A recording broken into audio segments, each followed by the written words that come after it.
الحمد لله نحمده ونستعينه ونؤمن به ونتوكل عليه ونعوذ بالله من شرور أنفسنا ومن سيئات أعمالنا من يهده الله فلا مضل له ومن يضلل فلا هادي له وأشهد أن لا إله إلا الله وأشهد أن محمدا عبده ورسوله أرسله بالهدى ودين الحق ليظهره على الدين كله وكفى بالله شهيدا اللهم صل على محمد وعلى آل محمد كما صليت على إبراهيم وعلى آل إبراهيم وبارك على محمد وعلى آل محمد كما باركت على إبراهيم وعلى آل إبراهيم إنك حميد مجيد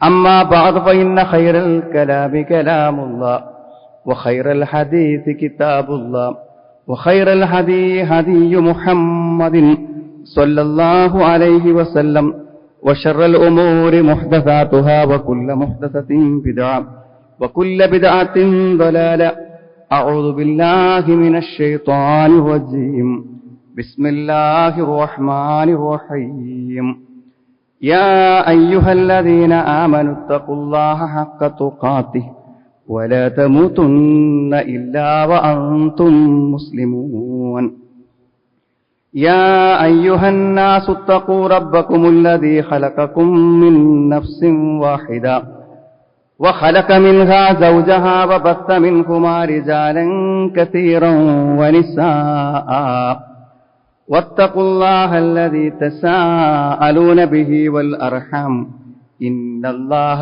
كان عليكم رقيبا يا أيها الذين آمنوا اتقوا الله وقولوا قولا سديدا يصلح لكم أعمالكم ويغفر لكم ذنوبكم ومن يطع الله ورسوله فقد فاز فوزا عظيما يا أيها الذين آمنوا إذا قيل لكم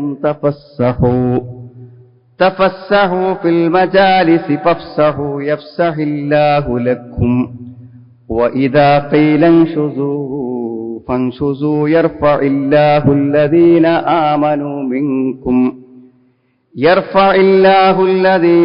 آمنوا منكم والذين أوتوا العلم درجات والله بما تعملون خبير. സ്നേഹമുള്ള സഹോദരി സഹോദരന്മാരെ, സത്യവിശ്വാസികളെ, സത്യവിശ്വാസിനികളെ, ജീവിതത്തിന്റെ എല്ലാ രംഗങ്ങളിലും അള്ളാഹുവിനെ സൂക്ഷിച്ച് ജീവിക്കണമെന്ന് എന്നെയും നിങ്ങളെയും ഞാൻ ഓർമ്മപ്പെടുത്തുകയാണ്. സഹോദരങ്ങളെ, വിശുദ്ധ ഖുർആനിന്റെ വ്യാഖ്യാനങ്ങളെ വായിച്ചു പോകുമ്പോൾ സാധാരണ മുഫസ്സിരീങ്ങൾ ഉപയോഗിക്കാറുള്ള ഒരു പദപ്രയോഗമാണ് ഓരോ പ്രവർത്തനങ്ങൾക്കും ആ പ്രവർത്തനത്തിനനുസരിച്ചായി ജസാഉൽ അമൽ മിൻ ജിൻസി അമലിഹി. ഒരു കാര്യം ഉണ്ടായാൽ, അത് നല്ലതാവട്ടെ ചീത്തയാവട്ടെ, ഒരു കാര്യം നമ്മിൽ നിന്നുണ്ടായാൽ അതിന് വരുന്ന ഫലവും അതിനു സമാനമായതായിരിക്കുമെന്നതാണ്. ഒന്നുകൂടെ വ്യക്തമായി മനസ്സിലാകാൻ നമുക്ക് പറ്റുന്ന ഒരു കാര്യമാണ്. ഇന്ന് മധ്യേഷ്യയിൽ വലിയ യുദ്ധം നടന്നുകൊണ്ടിരിക്കുകയാണ്. നമ്മളെല്ലാവരും ആ യുദ്ധത്തിന്റെ വാർത്തകൾ വായിച്ചുകൊണ്ടിരിക്കുകയാണ്. ഇസ്രായേൽ മിസൈലുകൾ വീണു, അവിടെ പ്രശ്നങ്ങളുണ്ടായി എന്ന് കേൾക്കുമ്പോൾ എല്ലാവരുടെയും ഉള്ളിൽ എന്താണ് ഒരു സന്തോഷത്തിന്റെ കാരണം? അതിന്റെ അടിസ്ഥാനപരമായ ഒരു കാരണം എന്ന് പറഞ്ഞാൽ കുറേ മാസങ്ങളായി അല്ലെങ്കിൽ വർഷങ്ങളായി നമ്മൾ കണ്ടുകൊണ്ടിരിക്കുന്നതാണ്. പലസ്തീനിലെ ഗസയിൽ ധാരാളക്കണക്കിന് കുഞ്ഞുങ്ങൾ വംശഹത്യയാണ് നടന്നുകൊണ്ടിരിക്കുന്നത്. അപ്പോ യുദ്ധത്തിൽ മിസൈലുകൾ വീഴുന്നതും അതേപോലെ തന്നെ യുദ്ധ സന്ദർഭത്തിൽ ഉണ്ടാകുന്ന അപകടങ്ങളിലും അവിടെ പൊട്ടിപ്പൊളിഞ്ഞ കെട്ടിടങ്ങൾക്കിടയിലും തീപിടുത്തത്തിലുമൊക്കെ മരിച്ചു പോകുന്ന, ചതഞ്ഞരഞ്ഞു പോകുന്ന മനുഷ്യ ജീവനുകളുടെ വേദനകൾ കണ്ടിട്ട് എത്രയോ മാസങ്ങളായി.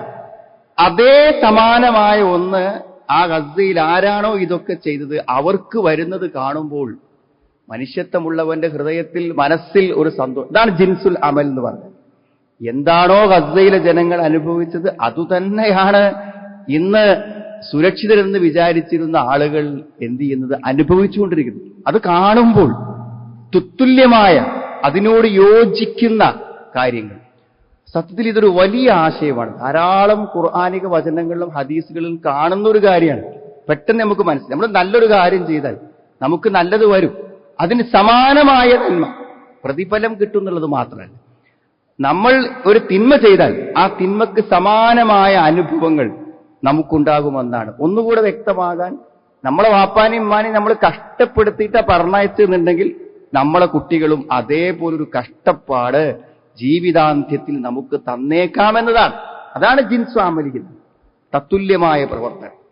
അതേപോലെ തന്നെ നമ്മൾ എന്തെങ്കിലും ഒരു സഹായം, ഒരു കിടപ്പ് രോഗിയായ ഒരാളെ നമ്മൾ പരിചരിച്ചു, അത് വലിയ അധ്വാനമുള്ള കാര്യമാണ്.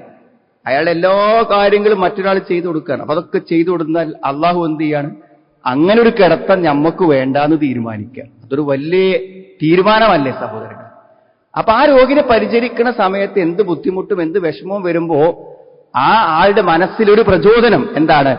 പടച്ചോൻ ഇങ്ങനത്തെ ഒരു കിടപ്പ് എനിക്ക് ഒഴിവാക്കി തരികയാണെങ്കിൽ ഈ സേവനങ്ങളൊക്കെ വളരെ ചെറുതല്ലേ എന്ന് മനസ്സിൽ തോന്നുക. ഇത് വലിയൊരു ആശയമാണ്. അള്ളാഹു വിശുദ്ധ ഖുർആനിൽ പല സ്ഥലങ്ങളിലും പറഞ്ഞിട്ടുള്ളൊരു ആശയമാണ്. യാ അയ്യുഹല്ലദീന ആമനൂ, ഏ സത്യവിശ്വാസികളെ, ഇദാ ഖീല ലക്കും തഫസ്സഹൂ ഫിൽ മജാലിസ്, സദസ്സൊന്ന് സൗകര്യപ്പെടുത്തി കൊടുക്കണം എന്നാണ്. നമ്മൾ ഇരിക്കുന്നിടത്തേക്ക് വേറെ ആൾക്കാർ കയറി വരുമ്പോൾ അവർക്കൊരു സൗകര്യം ഉണ്ടാകാൻ വേണ്ടി ഒന്നും കൂടി സദസ്സിനെ എന്ത് ചെയ്യണം? വിശാലമാക്കി കൊടുക്കണമെന്ന് പറഞ്ഞാൽ ഫഫ്സഹൂ യഫ്സഹില്ലാഹു ലക്കും, നിങ്ങൾ വിശാലത നൽകണം. അവിടെ എങ്ങനെ മുറുക്കി പിടിച്ചിരിക്കരുത്, ഒന്ന് നീങ്ങിക്കൊടുക്കുക, ഒന്ന് സൗകര്യപ്പെടുത്തി കൊടുക്കുക. അപ്പൊ എന്താ ഉണ്ടാവുക? യഫ്സഹില്ലാഹു ലക്കും, അള്ളാഹു നിങ്ങൾക്ക് എന്ത് ചെയ്യും? നിങ്ങൾക്ക് വിശാലത നൽകുന്നതാണ്. അള്ളാഹു തരുന്ന വിശാലത എത്ര വിശാലമായിരിക്കും. ഇനി ആ സദസ്സിന്റെ സൗകര്യം നിങ്ങൾ ഇപ്പൊ തൽക്കാലം ഒന്ന് എഴുന്നേറ്റൊന്നൊന്ന് മാറി നിൽക്കിന്ന് പറയാന്ന് വിചാരിച്ചോളി. അങ്ങനെ നിങ്ങളൊന്ന് എഴുന്നേറ്റ് കൊടുക്കുക, എന്തെങ്കിലും ഒരു കാരണം കൊണ്ട് ഒന്ന് എഴുന്നേൽക്കാൻ വേണ്ടി പറഞ്ഞാൽ. അങ്ങനെയാണെങ്കിൽ അള്ളാഹു നിങ്ങൾക്ക് എന്ത് ചെയ്യും? സൗകര്യങ്ങൾ ചെയ്തു തരുന്നാൽ. വലിയ ഒരു ആശയമാണ് സുഹൃത്തുക്കൾ. സത്യം പറയുകയാണെങ്കിൽ ഇങ്ങനെ ഒരു സംഗതി നമ്മുടെ മനസ്സിൽ ഉണ്ടെങ്കിൽ, മനസ്സിലെ, ഒരു വാഹനം ഓടിക്കുമ്പോൾ മുന്നിലൊരു പൂച്ച പെട്ടാൽ പോലും നമ്മുടെ ഹൃദയം വറക്കും. പടച്ചോനെ, നാളെ റോഡ് ക്രോസ് ചെയ്യുമ്പോൾ ഈ അനുഭവം എനിക്ക് വന്നാലോ എന്ന് മനസ്സ് ചിന്തിക്കുമ്പോൾ നമ്മൾ അറിയാതെ കാല് ബ്രേക്കിൽ അമരും. ഇത് ജീവിതത്തിൽ നമ്മൾ അറിയേണ്ട ഏറ്റവും വലിയൊരു കാര്യമാണ് സുഹൃത്തുക്കൾ. ഇത് സത്യത്തിൽ ഒരു ആശയം എന്നുള്ളത് വാക്കുകൾ മാത്രമല്ല, ഇതൊക്കെ നമ്മൾ എത്രയോ അനുഭവത്തിൽ കണ്ടതാണ്. പലരും തങ്ങളുടെ ദുരന്ത ഫലങ്ങളെ മരിക്കുന്നതിന് മുമ്പ് മുഖാമുഖം കാണേണ്ടി വന്ന രംഗങ്ങൾക്ക് നമ്മളെല്ലാവരും സാക്ഷിയാണെന്ന് നിങ്ങൾ ആലോചിക്കണം. അപ്പോ എന്താണ് നമ്മുടെ പ്രവർത്തനങ്ങൾക്കനുസരിച്ചുള്ളത് നമുക്ക് തിരിച്ചു കിട്ടും. ലൈസ ബി അമാനീകും വലാ അമാനി അഹ്ലിൽ കിതാബ്, വ്യാമോഹങ്ങൾക്കല്ലല്ലോ, വേദക്കാരുടെ വ്യാമോഹങ്ങളല്ല നടക്കുന്നത്. പിന്നെന്താ നടക്കുന്നത്?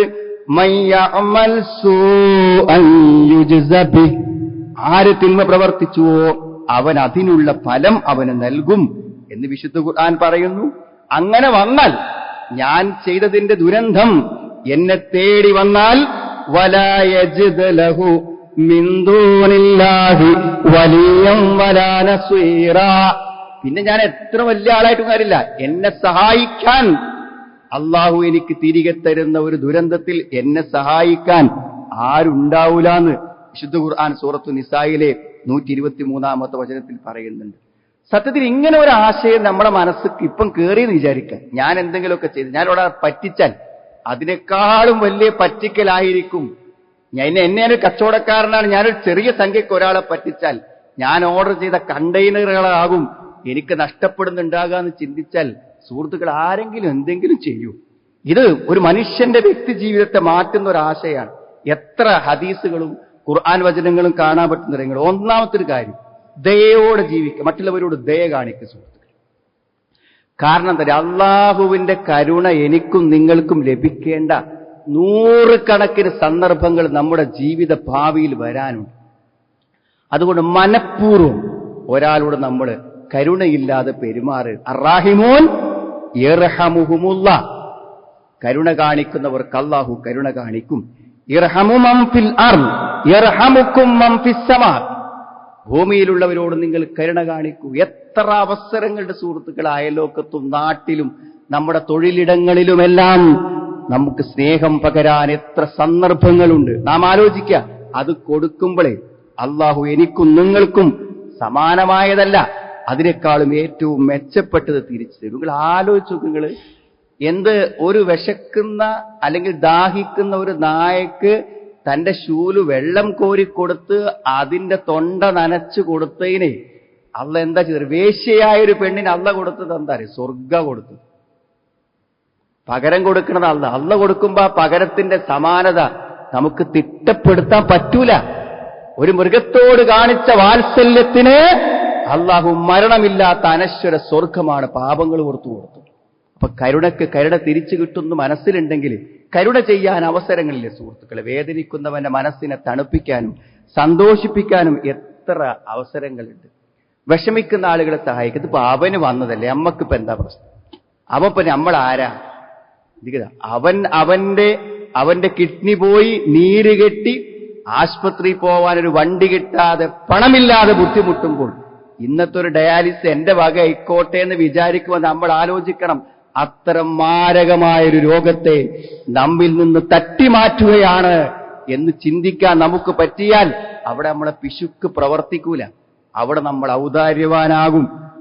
അതാണ് അൽ മുസ്ലിമു അഖുൽ മുസ്ലിം. ഒരു മുസ്ലിം മറ്റൊരു മുസ്ലിമിന്റെ സഹോദരനാണ്. അപ്പൊ അതെന്റെ ജ്യേഷ്ഠനാണ്, ആ രോഗി എന്റെ ജ്യേഷ്ഠനാണ്. അവൻ എന്റെ തറവാട് പേരല്ലെങ്കിലും അവൻ എന്റെ സഹോദരനാണ്. മാത്രമല്ല ലാ യസ്ലിമുഹു വലാ യുസ്ലിമുഹു, അവൻ ആക്രമിക്കൂല, അവൻ എന്തെങ്കിലും അപകടങ്ങളിലേക്ക് അവൻ ഏൽപ്പിച്ചു കൊടുക്കൂല. മൻ കാന ഫീ ഹാജത്തി അഖീഹി കാനല്ലാഹു ഫീ ഹാജത്തിഹി, തന്റെ സഹോദരന്റെ ആവശ്യത്തിൽ ആരെങ്കിലും അത് നിർവഹിച്ചു കൊണ്ടിരിക്കുന്നുവെങ്കിൽ അവന്റെ ആവശ്യം നിർവഹിക്കാൻ അല്ലാഹ് ഉണ്ടാവും. നിസ്സാരമായ ഒരാളുടെ പ്രശ്നം നമ്മൾ പരിഹരിച്ചു കൊടുത്താൽ നമ്മുടെ വലിയ വലിയ സങ്കീർണമായ പ്രശ്നങ്ങൾ അള്ളാഹു പരിഹരിച്ചു തരുമെന്നാണ്. വമൻ ഫറജ അൻ മുസ്ലിമിൻ കുർബത്ത്, ഒക്കെ സമാനമല്ലേ സുഹൃത്തുക്കളെ? വിഷമം നീക്കി കൊടുത്തിന് നമ്മളെ വിഷമം മാറ്റിത്തരെ പടച്ചു. ആരൊക്കെ ആശ്വാസം നൽകിന് പകരം അള്ളാഹു നമുക്ക് ആശ്വാസം തരാം. എത്രയെത്ര സന്ദർഭങ്ങൾ. ഇതൊക്കെ ഒരു സമാധാനം കിട്ടുന്ന ആശയല്ലേ? ഈ പറയുന്നത് ഒരു സമാധാനം കിട്ടുന്ന ആശയമാണ്. കാരണം എന്താ അറിയോ, നമ്മളിങ്ങനെ ചില ആളുകളുടെ ശക്തിക്കും കഴിവിനും അക്രമത്തിനും മുന്നിൽ ചിലപ്പോൾ നമ്മളിങ്ങനെ നോക്കി നിൽക്കേണ്ടി വരും. നമ്മളെ കൊണ്ടൊന്നും ചെയ്യാൻ കഴിയൂല. പക്ഷേ അപ്പൊ നമ്മുടെ മനസ്സിൽ വരും, ഇവൻ ചെയ്യുന്നതിന് സമാനമായത് ചെയ്യാൻ പറ്റുന്ന ഒരാൾ ഇതൊക്കെ കണ്ടുകൊണ്ടിരിക്കുന്നുണ്ട് എന്നുള്ളത് വെറുതെ അല്ല. മുസ്ലിങ്ങളെയും ഇസ്ലാമിനെയും നശിപ്പിക്കാൻ വേണ്ടിയിട്ട് കണ്ടമാനം പണം ഇസ്ലാമിന്റെ ശത്രുക്കൾ ഒഴുക്കിക്കളഞ്ഞപ്പോൾ ഖുർആൻ അതിൽ പറയുന്ന ഒരു ആശ്വാസ വചനമുണ്ട്. ഇന്നല്ലദീന കഫറൂ യുൻഫിഖൂന അംവാലഹും ലിയസുദ്ദൂ അൻ സബീലില്ലാഹ്, അല്ലാഹുവിന്റെ മാർഗ്ഗത്തെ തടയാൻ വേണ്ടിയിട്ട് അവരിഷ്ടം പോലെ പണമിറക്കാണ്. ഫസയുൻഫിഖൂനഹ, അവരത് ചെലവഴിക്കും. തുമ്മ തകൂനു അലൈഹിം ഹസ്ര, എന്നാൽ ആ ചെലവഴിച്ചതിനൊക്കെ അവർക്കൊരു ഖേദം വരാനുണ്ട്, ഒരു ദുഃഖം വരാനുണ്ട്. അത് വേണ്ടിയിരുന്നില്ലാന്ന് അവർക്ക് തോന്നുന്ന ഒരു സന്ദർഭം വരാനുണ്ട് എന്നാണ് അള്ളാഹു പറയുന്നത്. പ്രവാചകൻ മുഹമ്മദ് നബി സല്ലല്ലാഹു അലൈഹി വസല്ലമയെ വധിക്കാൻ വേണ്ടി ശത്രുക്ക് വലിയ ആസൂത്രണങ്ങൾ നടത്തി. അവർക്കറിയോ അതിനേക്കാളും വലിയ ആസൂത്രണം അവർക്കെതിരെ നടത്താൻ പറ്റുന്ന ഒരു പടച്ചോന്റെ പ്രവാചകനെതിരെയാണ് അവർ കുതന്ത്രങ്ങൾ മെനയുന്നതെന്ന് അവർക്ക് അറിയില്ല. വമക്കറൂ വമക്കറല്ലാഹ് വല്ലാഹു ഖൈറുൽ മാകിരീൻ. നമ്മളെ വലിയ വളവന്മാരെന്ന് നമ്മൾ വിചാരിക്കുക, വലിയ തന്ത്രജ്ഞന്മാര്.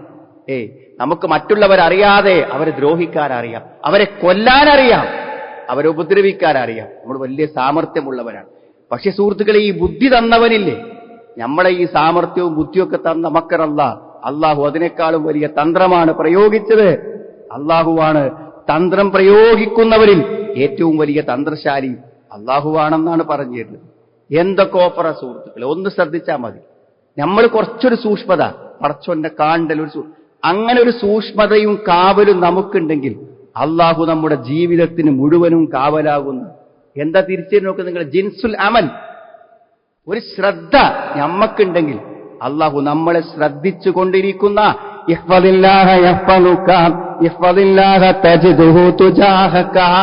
നീ അള്ളാനെ സൂക്ഷിക്കും, അള്ള നിന്നെ സൂക്ഷിക്കുന്ന, എന്നാൽ അള്ള നിന്നെ സംരക്ഷിക്കും. ഒരു പ്രശ്നം നിനക്ക് വരുമ്പോൾ നിന്റെ മുന്നിൽ അള്ളാഹു വന്നിട്ടുണ്ടായിരിക്കും. നിന്നെ സഹായിക്കാൻ അള്ളാഹു നിന്റെ മുന്നിലെത്തുന്നാണ്. ഇദാ സഅൽത ഫസ്അലില്ലാഹ് വഇദസ്തഅൻത ഫസ്തഇൻ ബില്ലാഹ്. ചോദിക്കുകയാണെങ്കിൽ അള്ളാഹോട് ചോദിച്ചോ, സഹായം തേടുകയാണെങ്കിൽ അള്ളാഹുവോട് ചോദിച്ചോ. സുഹൃത്തുക്കളെ, ധാരാളം കാര്യങ്ങൾ ഇങ്ങനെ വിട്ടുവീഴ്ച. നമുക്ക് നല്ല അവസരം വരും, ചിലപ്പോൾ നമ്മളെ കാൽക്കക്ക് വരും, സോറി കേട്ടോ, ക്ഷമിക്കണം, അറിയാതെ പറ്റിയതാണ് എന്നൊക്കെ പറഞ്ഞ് താടുകേട് വരുമ്പോൾ അതൊക്കെ ഒരു പ്രതികാരത്തിന്റെ സന്ദർഭമായി മുമ്പ് അവൻ ചെയ്ത ദ്രോഹങ്ങളെയൊക്കെ ഒന്ന് ഓർമ്മപ്പെടുത്തിയിട്ട് അതൊന്ന് മുതലാക്കി കളയാം എന്ന് വിചാരിക്കുമ്പോൾ നമ്മൾ ആലോചിക്കേണ്ട ഒരു കാര്യം എന്താ അറിയും, നമുക്കും മാപ്പ് കിട്ടേണ്ടതുണ്ട് സുഹൃത്തുക്കൾ. നമുക്ക് മാപ്പ് തരേണ്ടത് ആരാ? നമുക്ക് മാപ്പ് തരേണ്ടത് ആരാണ്? അള്ളാഹുവാണ് നമുക്ക് മാപ്പ് തരേണ്ടത്. അവൻ മാപ്പ് തന്നില്ലെങ്കിൽ നമ്മൾ എന്ത് ചെയ്യും? ഇൻ തഅഫൂ വതസ്ഫഹൂ വതഗ്ഫിറൂ ഫഇന്നല്ലാഹ ഗഫൂറുർ റഹീം. നിങ്ങൾ വിട്ടുവീഴ്ച ചെയ്യ്, മാപ്പ് കൊടുക്ക്, പുറത്തു കൊടുക്ക്. ഫഇന്നല്ലാഹ ഗഫൂറുർ റഹീം. നമ്മൾ തീരുമാനിക്കണം പരലോകത്തുനിന്ന് കൂടി അടയ്ക്കാൻ മാപ്പ് തരില്ലടാ എന്നൊക്കെ പറയാൻ എളുപ്പ സുഹൃത്തുക്കൾ. അത് അള്ളാഹ് നമ്മളെ കാര്യത്തിൽ പറഞ്ഞാലോ പാപമോചനമല്ലാതെ എന്തു പ്രതീക്ഷയാണ് നാളത്തെ പരലോകത്തിൽ നമുക്കുള്ളത്? ആർക്കെങ്കിലും മനസ്സറിഞ്ഞു കൊടുത്തൊരു മാപ്പിന് അള്ളാഹ് നമുക്കൊരു മാപ്പ് തിരികെ തന്നാൽ അതായിരിക്കും നമ്മുടെ ജീവിതത്തെ രക്ഷപ്പെടുത്തുന്ന ഏറ്റവും വലിയ കാര്യം എന്നാണ്. അതുകൊണ്ട് ചെയ്യാം. ജസാഉ സയ്യിഅത്തിൻ സയ്യിഅത്തും മിത്ലുഹാ. ഒരു തിന്മക്ക് തത്തുല്യമായ തിന്മ തന്നെയാണ് അതിന് പകരം. എന്നാൽ നമ്മൾ അങ്ങോട്ട് ചെയ്താൽ അങ്ങോട്ട് അതുപോലെ ചെയ്യാം. പക്ഷേ ആരെങ്കിലും വിട്ടുവീഴ്ച കൊടുക്കുകയാണെങ്കിൽ ഫമൻ അഫാ വഅസ്ലഹ ഫഅജ്റുഹു അലല്ലാഹ് ഇന്നഹു ലാ യുഹിബ്ബുൽ ളാലിമീൻ. ആരെങ്കിലും വിട്ടുവീഴ്ച ചെയ്യുകയാണെങ്കിൽ അള്ളാഹു അക്രമികളെ ഇഷ്ടപ്പെടുന്നില്ല എന്നാണ്. അള്ളാഹു പകരം നമുക്ക് വിട്ടുവീഴ്ച തരുമെന്നാണ്. ലൂത്ത് നബി കുടുംബത്തെ ഉപേക്ഷിച്ചു പോയി, അള്ളാഹുവിന്റെ മാർഗത്തിൽ ഹിജ്റ പോയി, കുടുംബത്തെ ഉപേക്ഷിച്ചു. എന്താ അതിന് മറുപടി പറഞ്ഞു തരൂ? ആ കുടുംബത്തെ ഉപേക്ഷിക്കാനുള്ള ത്യാഗത്തിന് അള്ളാഹു പകരം കൊടുത്ത എന്താ സുഹൃത്തുക്കളെ? വനജ്ജൈനാഹു വലൂതൻ ഇലൽ അർളി ലത്തി ബാരക്നാ ഫീഹാ ലിൽ ആലമീൻ വവഹബ്നാ ലഹു ഇസ്ഹാഖ വയാഖൂബ്. നല്ല മക്കളെ കൊടുത്തു, സന്താനങ്ങളെ കൊടുത്തു, നല്ലൊരു കുടുംബത്തെ കൊടുത്തു. അങ്ങനെയാണ് ഇബ്രാഹിം നബി അലൈഹി ഇസ്ലാമിനെ വലിയ ഒരു പരീക്ഷയുടെ ഘട്ടത്തിൽ ശത്രുക്കൾ എല്ലാവരും കൂടെ എന്ത് വെച്ചാൽ കൊണ്ടുപോയി തീയിലിടാൻ തീരുമാനിച്ചു. എന്താ സംഭവിച്ചത്? തീയിലിട എന്തിനാണ്? അവർ കരിഞ്ഞു പോകാൻ, ഏറ്റവും മാരകമായ ശിക്ഷ അനുഭവിപ്പിക്കാൻ. പക്ഷെ അള്ളാഹ് എങ്ങനെ എന്താ തീരുമാനിച്ചത്?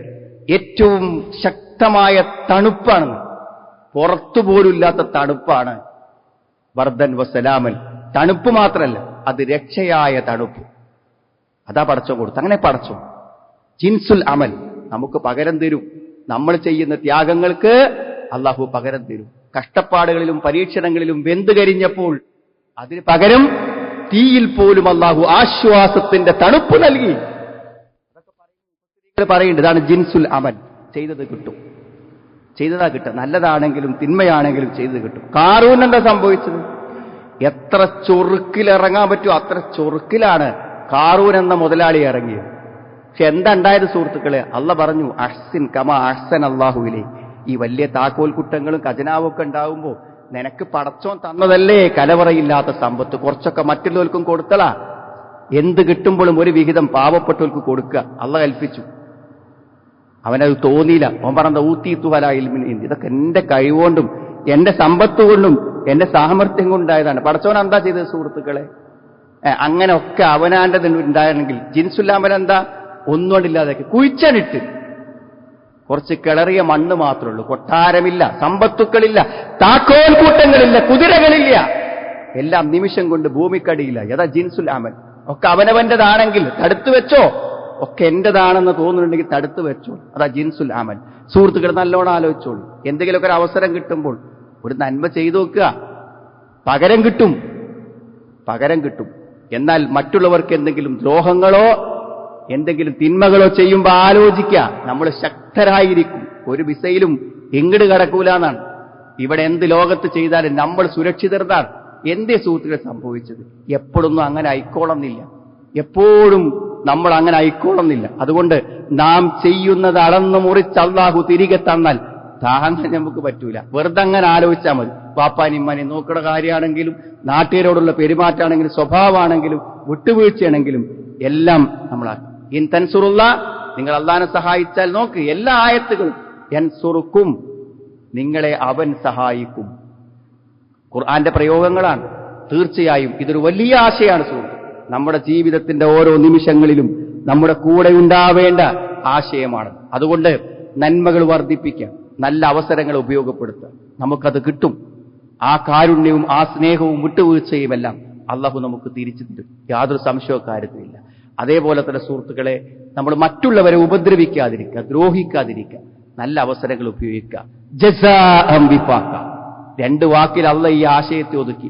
ജസാഅൻ വിഫാഖ എന്താണ്? യോജിച്ച സമ്മാനം, യോജിച്ച പ്രതിഫലം. ഇഹലോകത്തും പരലോകത്തും യോജിച്ച പ്രതിഫലമാണ് തരുന്നത്.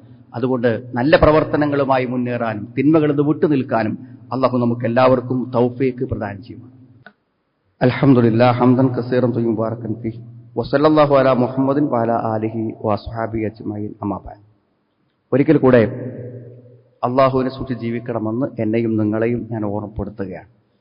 സഹോദരങ്ങളെ, നാം ചെയ്യുന്ന പ്രവർത്തനങ്ങൾക്ക് യോജിച്ചതായിരിക്കും അതിൻ്റെ ഫലം എന്നുള്ള ഈ മഹത്തായ ആശയത്തെ പ്രതിനിധീകരിക്കുന്ന ധാരാളം കാര്യങ്ങൾ ഇനിയുമുണ്ട്. അതിൽ വളരെ പ്രധാനപ്പെട്ട ഒരു കാര്യമാണ് നമ്മൾ വിട്ടുപോകാതെ പല കാര്യമാണ് സമ്പത്തിനോടുള്ള നമ്മുടെ സമീപനം. അപ്പൊ പിശുക്കിയാൽ എന്താ ഉണ്ടാവുക? കൊടുക്കാൻ അവസരം ഉണ്ടായിട്ടും ആൾക്കാർ കൊടുക്കാതിരുന്നാൽ എന്താ ഉണ്ടാവുക? കൊടുക്കാത്ത പൈസക്ക് അവിടെ ഉണ്ടാവുന്നല്ലേ? അതല്ലേ എന്റെ ശരിക്കുള്ള ലോജിക്ക്. നമ്മൾ പൈസ ഒന്നും ചെലവാക്കാതിരുന്നാൽ ആ പണമൊക്കെ അവിടെ അങ്ങനെ കെട്ടിക്കിടന്ന് നമ്മളിങ്ങനെ കാലാകാലം സമ്പന്നനായി ജീവിക്കണ്ടേ? അങ്ങനെയാണ് നമ്മൾ വിചാരിക്കല്ലേ. എന്നാൽ നമ്മൾ പിശുക്കി നമ്മളെ സമ്പത്ത് വെക്കുമ്പോൾ നമുക്ക് വരുന്ന സമ്പത്തും പിശുക്കപ്പെടും, കിട്ടാതൊക്കെ ചെയ്യും. അതാ ജിൻസുലാമൽ. അപ്പൊ നമ്മൾ എന്താ ചെയ്യേണ്ടത്? ചെലവാക്കുകയാണ് വേണ്ടത്. നമ്മൾ ചെലവഴിക്കണം. സദക്ക മാത്രമല്ല പറഞ്ഞത്. ഒരാൾക്ക് പൈസ മുഴുവൻ ആൾ കെട്ടിക്കിടന്നാൽ നാടിൽ എന്തെങ്കിലും സാമ്പത്തിക വളർച്ച ഉണ്ടാവും? അത് വേറൊരാൾക്ക് കൊടുക്കുമ്പോഴേ ഉണ്ടാവുള്ളൂ. ആർക്കപ്പം അത് അറിയാത്തത്? നമുക്കറിയുന്നത് സമ്പത്തിന്റെ എന്ത് കാര്യമാണ്. ദുനിയാവിന് വേണ്ടി ഒരാൾ പിന്നാലെ നടന്ന ദുനിയാവ് കിട്ടുന്നല്ല പറഞ്ഞത് ഹദീസിൽ. ദുനിയാവിന് വേണ്ടി മാത്രമായിട്ട് ഒരാൾക്ക് നിസ്കരിക്കാനും ഇതിനൊന്നിനും സമയമല്ല. അപ്പൊ ദുനിയാവ് കിട്ടുന്നല്ല പറഞ്ഞത്. ദുനിയാവ് അവന്റെ മുന്നിൽ അപ്രത്യക്ഷമാകും, അവന് കിട്ടാതെ ആവുന്ന പറഞ്ഞത്. അപ്പൊ തരൂ, നമ്മൾ വെറുതെ അറിവില്ലാത്തതിന്റെ പേരിൽ സുഹൃത്തുക്കൾ നമുക്ക് ജീവിതത്തിൽ വലിയ നഷ്ടങ്ങളാണ് സംഭവിക്കണമെന്നല്ല. ചില കാര്യങ്ങൾക്ക് അതിന് തന്നെ തത്തുല്യമായ പ്രശ്നങ്ങൾ വരും എന്ന് പറഞ്ഞ ഹദീസുകൾ നമുക്ക് കാണാൻ പറ്റും. യാ മാഷറൽ മുഹാജിരീൻ ഹംസുൻ ഇദബ്തുലീതും ബിഹിന്ന, 5 കാര്യങ്ങളുണ്ട്. അതുകൊണ്ട് നിങ്ങൾ പരീക്ഷിക്കപ്പെട്ടാൽ അഊദു ബില്ലാഹി അൻ തുദ്രികൂഹുന്ന, അത് നിങ്ങൾക്ക് വരാതിരിക്കട്ടെ, ഞാൻ അള്ളാഹുവിനോട് കാവൽ ചോദിക്കുകയാണ് എന്നാണ്. എന്തേ പറഞ്ഞത്? വ്യഭിചാരം ഒരു സമൂഹത്തിൽ വ്യാപകമായാൽ എന്ത് ചെയ്യും? അവർക്ക് മാരകമായ പകർച്ചവ്യാധികൾ അവരെ പിടികൂടുന്നതാണ്. മാരകമായ പകർച്ചവ്യാധികൾ വരും.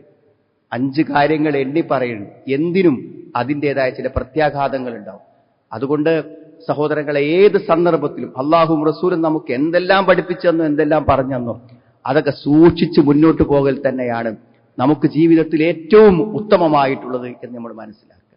നാം കേൾക്കുന്ന കാര്യങ്ങൾ അതുപോലെ പിന്തുടരാനും ഈ കേൾക്കുന്ന ആശയങ്ങളുടെയൊക്കെ പ്രചോദനങ്ങൾ നമ്മുടെ ജീവിതത്തിൽ അത്ഭുതകരമായ മാറ്റങ്ങൾ, ഇന്നലെ പോയ മാതിരിയല്ല, കഴിഞ്ഞ ആഴ്ചത്തെ പോലെയല്ല, പുതിയ മാറ്റം. നമ്മൾ പള്ളിയിൽ നിന്ന് ഇറങ്ങുമ്പോൾ നാം കേൾക്കുന്ന ഹുതുബകളും ആശയങ്ങളും നമ്മുടെ അടുത്ത സമീപനത്തിൽ, അടുത്ത സെക്കൻഡിൽ അത് നമ്മളിൽ പ്രതിഫലിക്കണം. അപ്പോഴേ നമുക്ക് അതിന്റെ ഫലം കിട്ടുള്ളൂ. അങ്ങനെ അള്ളാഹുവിനെ സൂക്ഷിച്ച് ജീവിക്കുന്ന യഥാർത്ഥ സത്യവിശ്വാസികൾ അള്ളാഹു നമ്മെ എല്ലാവരെയും ഉൾപ്പെടുത്തുമാറാവട്ടെ. നമ്മൾ വന്നുപോയ തെറ്റുകളെ, കുറ്റങ്ങളെ അള്ളാഹു നമുക്ക് പുറത്ത് മാപ്പാക്കി തരുമാറാവട്ടെ. ധാരാളം ആളുകൾ നമ്മളോടൊക്കെ പ്രാർത്ഥിക്കാൻ ആവശ്യപ്പെടുന്നുണ്ട്. ഒരു വന്യമൃഗത്തിന്റെ അക്രമത്തിൽ പ്രയാസപ്പെട്ട് ഞായറാഴ്ച മരണപ്പെട്ട ഒരു സഹോദരൻ, അദ്ദേഹത്തിന് വേണ്ടി അള്ളാഹു അദ്ദേഹത്തിന്റെ പാപങ്ങളെ പുറത്തു കൊടുക്കുമാറാവട്ടെ, ഖബറിനെ വിശാലമാക്കി കൊടുക്കുമാറാവട്ടെ. ആ മരണം ഒരു രക്തസാക്ഷ്യത്തിന്റെ മരണമായി അള്ളാഹു കബൂൽ ചെയ്യുമാറാവട്ടെ. നമ്മുടെ കുടുംബങ്ങളിലും നമ്മുടെ ജീവിതത്തിലും അനുഭവിക്കുന്ന എല്ലാ വിഷമങ്ങളെയും ബുദ്ധിമുട്ടുകളെയും പ്രയാസങ്ങളെയും അള്ളാഹു ഇനി നീക്കി തരണമേ റഹ്മാനെ. ഞങ്ങളുടെ പല ബന്ധുക്കളും രോഗികളായിട്ടുണ്ട്. അവർക്കെല്ലാവർക്കും ആശ്വാസം നീ പ്രദാനം ചെയ്യണമേ. ഞങ്ങൾ മരണപ്പെട്ടു പോയ ആളുകളുടെ ഖബറുകളെ നീ വിശാലമാക്കി കൊടുക്കണമേ റഹ്മാനെ. അവരുടെ പാപങ്ങളെ നീ പുറത്തു കൊടുക്കണമേ റഹ്മാനെ. അവരെയും ഞങ്ങളെയും നിന്റെ വിശാലമായ സ്വർഗ്ഗത്തിൽ ഒരുമിച്ച് കൂട്ടണമേ റഹ്മാനെ. اللهم اغفر للمؤمنين والمؤمنات ربنا اصرف عنا عذاب جهنم إن عذابها كان غراما إنها ساءت مستقرا ومقاما ربنا هب لنا من أزواجنا وذرياتنا قرة أعين وجعلنا للمتقين إماما ربنا تقبل منا إنك أنت السميع العليم وتب علينا إنك أنت التواب الرحيم ربنا آتنا في الدنيا حسنة وفي الآخرة حسنة وقنا عذاب النار الحمد لله رب العالمين اللهم صل على